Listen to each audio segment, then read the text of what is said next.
Hi everyone. ಇವತ್ತು ಮಳೆ ಬಂದಿತ್ತು, ಹಾಗಾಗಿ ಸಂಜೆ ಬಿಸಿ ಬಿಸಿಯಾಗಿ ಏನಾದರೂ ತಿನ್ನಬೇಕನ್ನಿಸ್ತಿತ್ತು. ಹಾಗಾಗಿ ರವೆ ಇಡ್ಲಿ ಮಾಡಿದ್ದೆ ಇನ್ಸ್ಟೆಂಟಾಗಿ. ತುಂಬ ಸಾಫ್ಟಾಗಿ ಬಂದಿತ್ತು, ಹಾಗೆ ತುಂಬ ರುಚಿಯಾಗಿ ಕೂಡ ಇತ್ತು. ಇದೇ ರೀತಿ ಸಾಫ್ಟಾಗಿ ರವೆ ಇಡ್ಲಿನ ಇನ್ಸ್ಟೆಂಟಾಗಿ ಮಾಡಬೇಕಾ, ಹಾಗಿದ್ರೆ ಹೇಗೆ ಮಾಡೋದು ಅಂತ ನೋಡೋಣ ಬನ್ನಿ. ಇನ್ಸ್ಟೆಂಟ್ ರವೆ ಇಡ್ಲಿ ಮಾಡೋದಕ್ಕೆ ಏನೆಲ್ಲ ಇಂಗ್ರೀಡಿಯೆಂಟ್ಸ್ ಬೇಕು ಅಂತ ನೋಡೋಣ.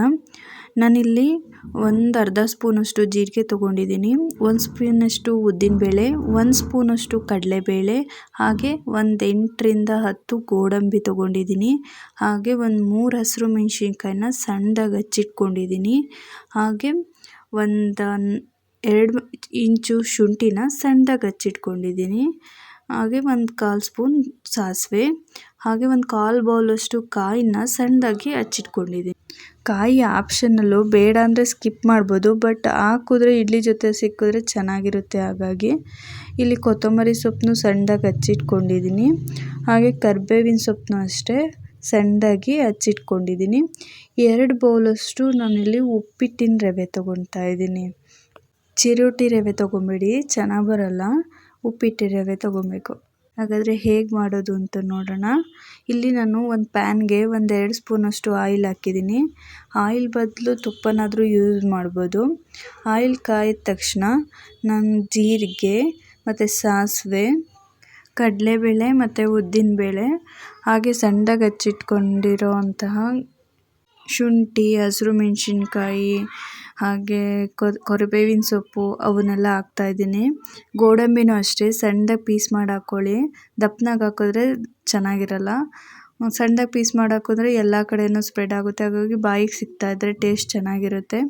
ಇದನ್ನು ಸ್ವಲ್ಪ ಹೊತ್ತು ಫ್ರೈ ಮಾಡಬೇಕು.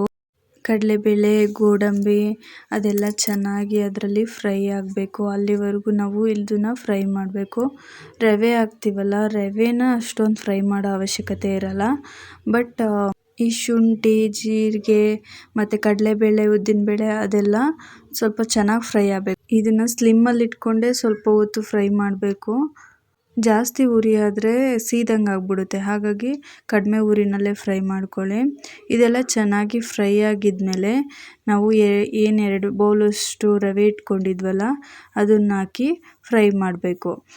ಆ ರವೆ ಅಷ್ಟೊಂದು ಉರಿಬಾರ್ದು, ಉಪ್ಪಿಟ್ಟಿಗೆ ಹುರಿದಂಗೆ ಒಂದು 3-4 ನಿಮಿಷ ಹುರಿದ್ರೆ ಸಾಕು, ಜಾಸ್ತಿ ಉರಿಬಾರ್ದು. ಮಕ್ಕಳಿಗಂತೂ ರವೆ ಇಡ್ಲಿ ತುಂಬಾ ಇಷ್ಟ ಆಗುತ್ತೆ. ಮಕ್ಕಳು ಏನಾದ್ರು ತಿನ್ನದೇ ಇದ್ದಾಗ ಅಥವಾ ಏನಾದರೂ ಮಾಡಿಕೊಡು ಅಂತ ಕೇಳಿದಾಗ ಇನ್ಸ್ಟೆಂಟಾಗಿ ಬೇಗ ಇದನ್ನು ಮಾಡಿಕೊಡ್ಬಹುದು. ನೋಡಿ, ಇಷ್ಟು ಹುರಿದ್ರೆ ಸಾಕು, ತುಂಬ ಜಾಸ್ತಿ ಉರಿಬಾರ್ದು.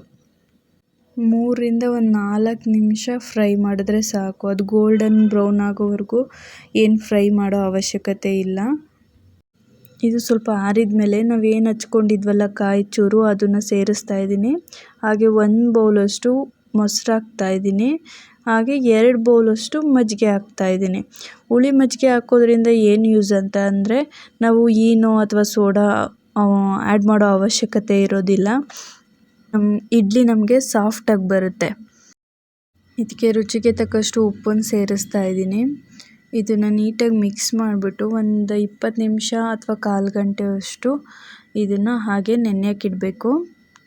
ಹುಳಿ ಮಜ್ಜಿಗೆ ಇಲ್ಲ ಅಂತಂದರೆ ಮೊಸರನ್ನೇ 1 ಬೌಲಷ್ಟು ಹಾಕಿ 1 ಬೌಲಷ್ಟು ನೀರು ಹಾಕಿ ಅದನ್ನು ಮಿಕ್ಸ್ ಮಾಡಿ ಇಟ್ಬಿಟ್ಟು, ಅದು ನೆಂದ ಮೇಲೆ ಅದಕ್ಕೆ ಮತ್ತೆ ನೀರನ್ನು ಆ್ಯಡ್ ಮಾಡಿ 1 ಬೌಲಷ್ಟು ನೀರನ್ನು ಆ್ಯಡ್ ಮಾಡಿ, ಒಂದು ಅರ್ಧ ಸ್ಪೂನಷ್ಟು ಸೋಡಾ ಅಥವಾ ಒಂದು ಅರ್ಧ ಸ್ಪೂನ್ ಈನೋ ಯೂಸ್ ಮಾಡಿ ಆಗಲೇ ಇನ್ಸ್ಟೆಂಟಾಗಿ ಮಾಡ್ಬೋದು. ಈಗ ನೋಡಿ, ಇದು ಆಗಿದೆ, 20 ನಿಮಿಷ ಆಗಿ ಚೆನ್ನಾಗಿ ಅದು ಇಡ್ಲಿ ಅದಕ್ಕಿದೆ. ಅಕಸ್ಮಾತ್ ಗಟ್ಟಿಗಾಯಿತು ಅಂದರೆ ಸ್ವಲ್ಪ ನೀರು. ಇದು ರೆಡಿ ಇದೆ. ಇದನ್ನು ಇಡ್ಲಿ ಪ್ಲೇಟ್ಸ್ಗೆ ಹಾಕಿ 15ರಿಂದ 20 ನಿಮಿಷ ಇದನ್ನು ಸ್ಟೀಮ್ ಮಾಡೋಣ. ಇಡ್ಲಿ ರೆಡಿಯಾಗಿದೆ ನೋಡಿ, ಎಷ್ಟು ಸಾಫ್ಟಾಗಿ ಬಂದಿದೆ ಅಂತ. ಸಾಂಬಾರ್ ಜೊತೆ ಅಥವಾ ಚಟ್ನಿ ಜೊತೆ ಎಲ್ಲದ್ರ ಜೊತೆ ಚೆನ್ನಾಗಿರುತ್ತೆ. ನೋಡಿ ಎಷ್ಟು ಸಾಫ್ಟಾಗಿದೆ ಅಂತ, ಹಾಗೆ ಎಷ್ಟು ಚೆನ್ನಾಗಿ ಕಾಣ್ತಿದೆ ಅಂತ. ನೀವೊಂದ್ಸಲ ಟ್ರೈ ಮಾಡಿ, ಹೇಗಿದೆ ಅಂತ ಕಮೆಂಟ್ ಬಾಕ್ಸಲ್ಲಿ ತಿಳಿಸಿ. ನಮ್ಮ ಚಾನಲ್ಲು ಇಷ್ಟ ಆಗಿದರೆ ನೀವು ಲೈಕ್ ಮಾಡಿ, ಕಮೆಂಟ್ ಮಾಡಿ, ಸಬ್ಸ್ಕ್ರೈಬ್ ಮಾಡಿ.